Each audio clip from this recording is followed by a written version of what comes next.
Who was the biggest standout in LSU scrimmage in Tiger Stadium on Saturday? This name is going to surprise you. You are Locked On LSU, your daily podcast on the LSU Tigers. Part of the Locked On Podcast Network. Your team every day.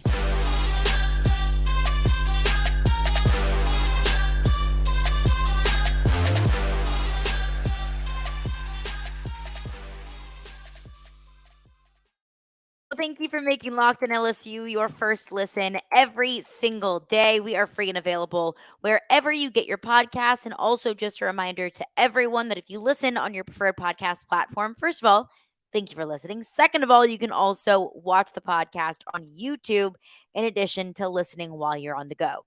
My name is Caroline Fenton, and I am your host, as I am every single day. You can follow me on Twitter at CarolineFenton1.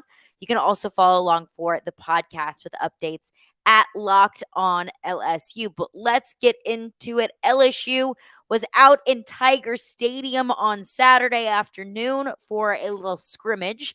So it really ended up being like a 2-hour-long practice with a short scrimmage tacked on to the end of it.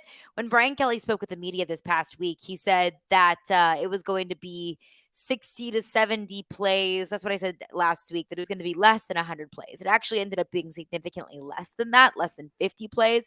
I think the final total was around 45 plays. So a much shorter scrimmage, at least shorter than Brian Kelly advertised. However, had it tacked on to a full 2-hour practice. But we're able to see a lot on display in the scrimmage on Saturday in Tiger Stadium. And there was one name that came out that you just simply could not ignore in the scrimmage on Saturday. A name that was a big surprise to me, but in the best way possible. And that's Kaleb Jackson. Kaleb Jackson might be a name that you haven't heard very much of. Kaleb Jackson is a true freshman in the 2023 class. He's a 4-star running back from Baton Rouge, local kid, went to Liberty Magnet. When we talk about the running back position, I mean, we've talked about how stacked that room is. 8 running backs in that room. I mean, it is stacked. We don't talk a lot about Trey Hawley and Kaleb Jackson, the 2 true freshmen in that running back room, because the remaining 6 running backs all have a massive sample size of college football experience, whether it be at LSU or whether it be like Logan Diggs, who transferred in from Notre Dame. Each of the running backs in that room, of the 6 that aren't true freshmen, have a lot of experience, have, Power 5 experience at this level. So you don't talk as much about Trey Hawley or Kaleb Jackson, and that's no disrespect to either of those two. But when Brian Kelly was asked about the depth chart in the running back room, I took his word for it. This was Brian Kelly. We've purposely not put out one like you. If you went into our locker room, we don't have a depth chart.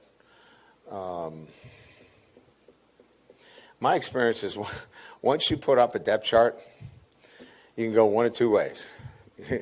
You can become really selfish or really upset. And I just kind of stay away from them. And we just kind of let them go out and compete every day, It's going to take care of itself, when we get to the season. I just think that, the running back room itself, we know you can't play 8 guys. I just think that experience versus inexperience is going to win out in that room. And that'll take care of itself. So Brian Kelly says experience is going to win out over inexperience. I've taken his word for that. That's why I, at least personally, have focused on those 6 experienced running backs. Armani Goodwin, Josh Williams, Noah Kane, so on and so forth. But I think from what we saw on Saturday afternoon, Brian Kelly might have to rethink that approach. At least I think he needs to rethink that approach. Because Kaleb Jackson was hard to ignore. Almost impossible to ignore on Saturday in the scrimmage in Tiger Stadium. Kaleb Jackson was working with the second team offense. Again, the first team offense was playing against the first team defense. Second team offense was playing the second team defense. Each of those groups took 2 series until the second team offense played against the third team defense. But Kaleb Jackson was working with the second team offense, of course, quarterbacked by Garrett Nussmeier. He had an 18-yard touchdown run. And on the very next possession, he caught a screen from Garrett Nussmeier and took off for a 75-yard touchdown. Back-to-back touchdown plays. And before that 18-yard touchdown run, Kaleb Jackson caught a pass to set them up for that 18-yard touchdown. Kaleb Jackson is legit. Kaleb Jackson is a dude. He's 6 feet, 225 pounds. I mean, you don't see a whole lot of running backs that are that big, honestly. That's big for a running back. So he's got speed, but he's also got size, which is a really difficult combination to find. You see that more so maybe like with a linebacker. Maybe a linebacker with that kind of size and the speed to keep up with the running backs. You don't see it as much with running backs because rarely do guys of that size have enough speed to be able to play the running back position. Kaleb Jackson has it, and he's a special kid, and he showed that on Saturday afternoon. And look, I know he was playing with the second team offense, so he was playing against the second team defense. The defense that he was playing against on Saturday afternoon in Tiger Stadium may not be as high of a caliber as the defenses that he would see week in and week out in the regular grunt of an SEC schedule. I get that. I completely understand that. But the tools, the explosiveness, the speed, it's not something that you can ignore. And now I think that Mike Denbrock and Brian Kelly, who I think already had a really difficult job ahead of them, to fairly and most effectively balance the running back position with those 6 running backs that are veterans on the team, I think that their job was made even more difficult. Because I don't know how you go into this season without giving Kaleb Jackson at least some iota of an opportunity for him to at least go out there and continue to prove yourself. So that's kind of the tough side of it. Is it's the best problem in football to have is, wow, look at all these good players that we have. We don't know how we're going to be able to play all of them. Like, that's the best problem to have. But I think the other thing too is not only does it make me feel good for this season, it also makes me really encouraged for that position moving forward. Because at the end of this season, you could be losing 4, 5, maybe even 6 of those veterans in the running back room. I doubt you're going to lose all 6, but you're going to lose a good bit of the depth and a good bit of just sheer numbers in the running back room in the 2024 season. Well, Kaleb Jackson makes me feel encouraged about this position for next year because you got him for next year, and he looks like he is going to be a heck of a contributor. If not this year, then next year. But he was my biggest surprise on Saturday afternoon, the most pleasant surprise to be able to see his explosiveness on full display. Coming up next, another pretty big surprise on the defensive side of the ball. We'll get into that coming up next. This episode is brought to you by BetterHelp. So I think sometimes in life, we feel maybe a little bit stuck. We feel like we're being faced with all of these really difficult choices, and we don't really know what is the right decision to come next. For example, for me, not too long ago, I was faced with a career crossroads, and I thought about it day in and every single night, and it was something that really kind of weighed on my mental health of what's the right decision to make. And that, for me, in my experience, was about my career. But it could be about your relationships. It could be about your friendships. It could be about anything in life that may or may not come up. But therapy can help you stay connected to what you really want while you navigate life. So you can move forward with confidence, and most importantly, so you can move forward with excitement. I mean, you should trust yourself to make the decisions that align with your values. Sometimes you just need someone there to help you make those decisions. The more you practice it, the easier it gets. In life, we sometimes just need help. In life, sometimes our decisions can just be too difficult that we just need to talk it through with somebody. And that is a wonderful benefit of therapy. So if you're thinking of starting therapy, give BetterHelp a try. One great thing about BetterHelp is it's completely designed to be convenient and flexible and suited to your schedule. It is entirely online, so you don't have to worry about going into an office that might feel a little bit cold, might feel a little bit uncomfortable. You don't have to worry about fitting it, going to see a doctor into your schedule. No, it is completely flexible with your schedule. So let therapy be your map with BetterHelp. Visit betterhelp.com/lockedoncollege today to get 10% off your first month. That's BetterHelp, HELP.com/lockedoncollege. Well, thanks again for making Locked on LSU your first listen every single day. We are free and available wherever you get your podcasts. Every day is coming up this week on the show. We're going to do a full Florida State preview with Brian Smith, not just our official Locked on Recruiting Insider, but also host of Locked on Knowles. Also, we're going to hear from Max Chadwick of Pro Football Focus. We'll get his thoughts on LSU and where he placed LSU in his personal top 25. All of that coming up later on this week on the podcast. Breaking down the scrimmage on Saturday in Tiger Stadium, Kaleb Jackson was the biggest surprise for me in the best possible way.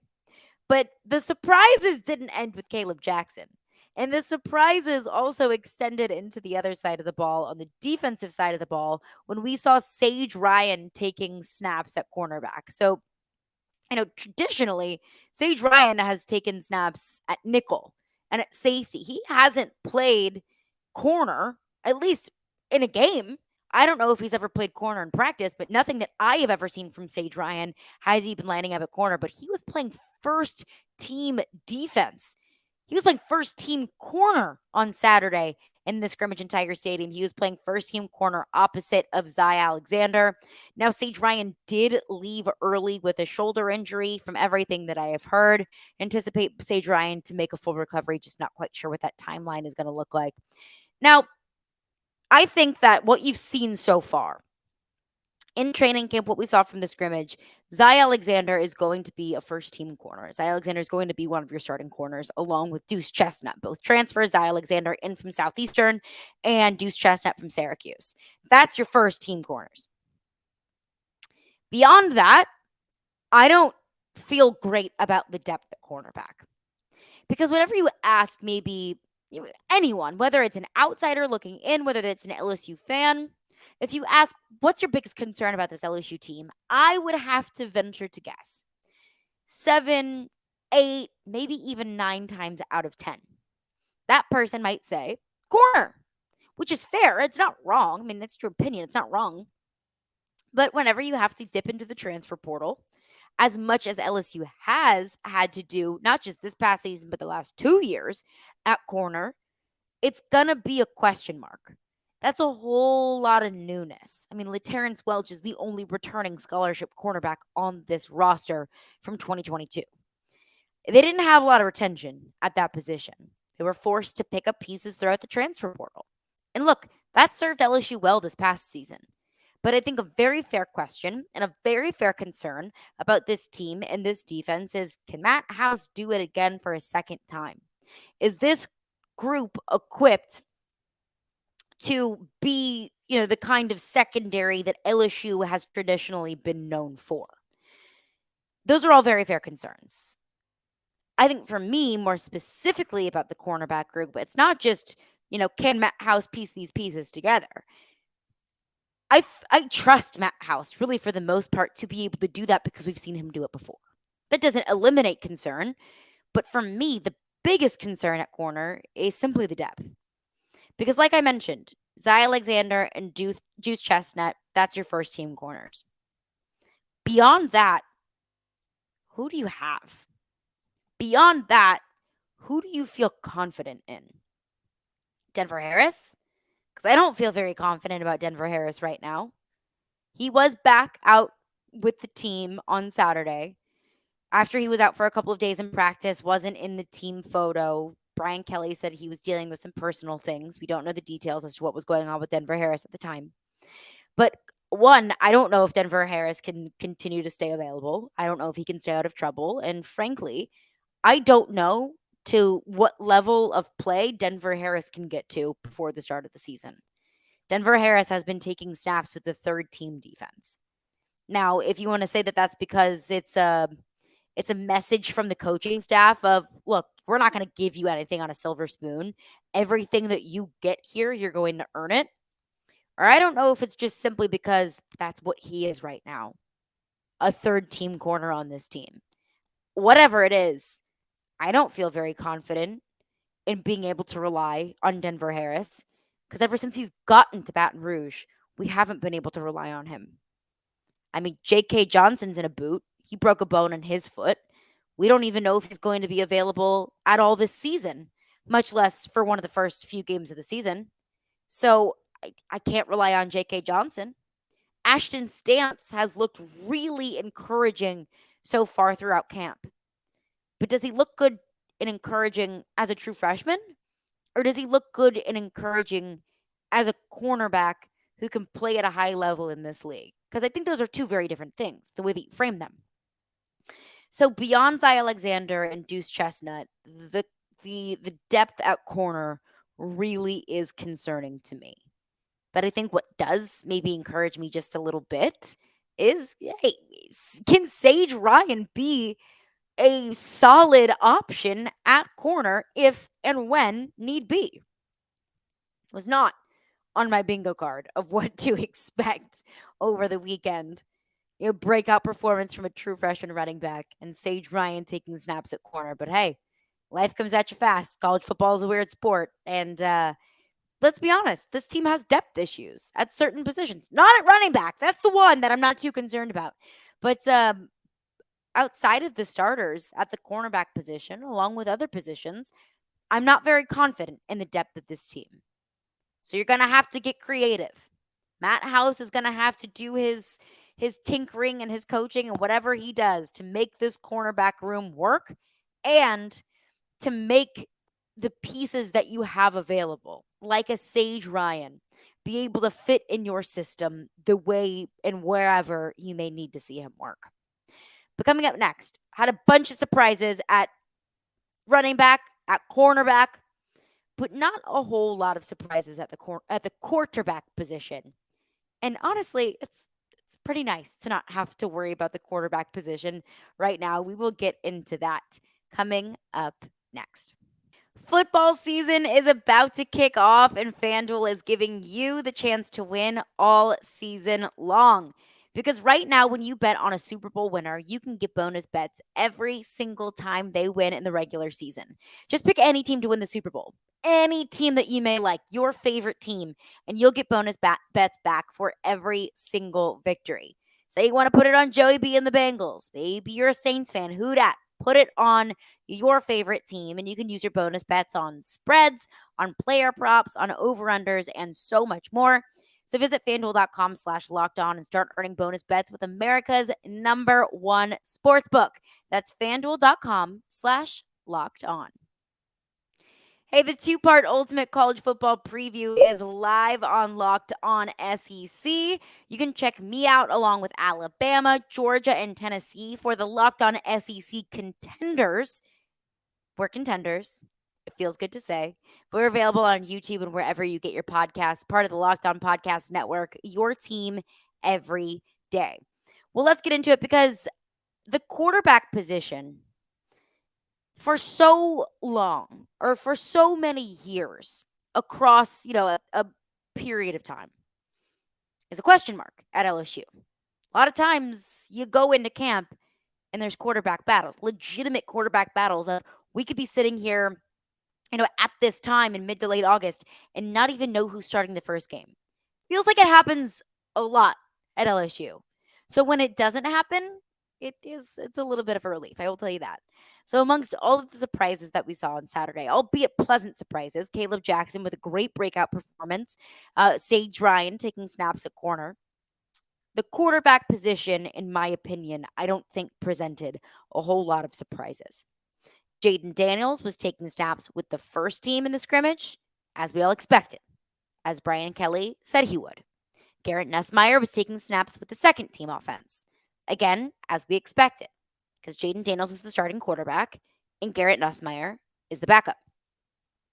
That Jaden Daniels Malik Neighbors connection, it's for real. And it was on full display on Saturday afternoon. Now, it's really been on full display all camp long, but to see it in a scrimmage setting, to see it when the pads are on and you're going 100% and you're in a stadium setting, just feels a little bit different. And it feels like it, to take a page out of the SEC's playbook, feels like it might mean just a little bit more. But again, I don't think that was anything that was really all that surprising to us. We've seen those two and their chemistry on full display, not just in fall camp, but we saw it a whole lot last season. And I think we all expected, at least I expected, that connection to get even stronger. One, because each of them have a year working with one another under their belts, and also because I expected each of them to get better individually. Jaden Daniels would become a better quarterback. Malik Neighbors would be a better, stronger, faster, and as Brian Kelly said, more focused wide receiver. So I think I expected those two to get better. That was really, no surprise to me. I think another thing is that both quarterbacks looked solid. Like both quarterbacks look good. Both quarterbacks look like they could be starting quarterbacks in the SEC. I think we already knew that. That wasn't really a surprise. But even when both quarterbacks looked solid and both quarterbacks looked good and both quarterbacks looked like they could be starters in the SEC, Jaden Daniels just looked a little bit better. Jaden Daniels was able to use his legs more. Again, not something that I think was really all that surprising to any of us. And the good thing is, too, those are all good things. It's a good thing that Jaden Daniels looks better than Garrett Nussmeier at this point because Jaden Daniels is your starting quarterback. And Garrett Nussmeier doesn't have to be at that point. But with all of that being said, Garrett Nussmeier still looks pretty darn good. To the extent of if Jaden Daniels, knock on wood, goes down with an injury and Garrett Nussmeier has to come in, I'd feel confident in him. And also, not if, but when Garrett Nussmeier takes over the starting job in 2024, I'm going to feel really confident in that. So all of these things that weren't necessarily surprises are all good things that we knew them. And I think it's why, or at least part of the reason why, we feel so comfortable about this team moving forward, because there is so much certainty at the most important position in all of sports, but especially in this one. And it feels nice to have that much certainty and those few questions about this position whenever we as fans, at least I, feel like feeling uneasy about the quarterback position is almost guaranteed with this team. But it's all good things. It's all good things with the quarterbacks, that they look good.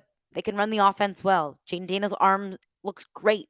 His connection with Malik Neighbors is alive and well. And the good thing is, too, just because he got that connection doesn't mean that he's ignoring the other ones.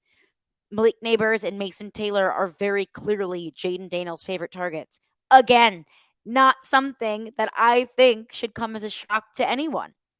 But he's also getting Kyron Lacey involved, also getting Brian Thomas involved, also getting the running backs involved, as shown by Garrett Nussmeier's pass, his 75-yard touchdown pass to Kaleb Jackson. So good things to not be surprised about as far as the quarterback position is concerned. But that's going to do it for me today. Thank you for making Locked On LSU your first listen every single day. Coming up on tomorrow's episode of the podcast, more breakdown of the offseason and more breakdown of what is to come with LSU football. That coming up next on Locked On LSU.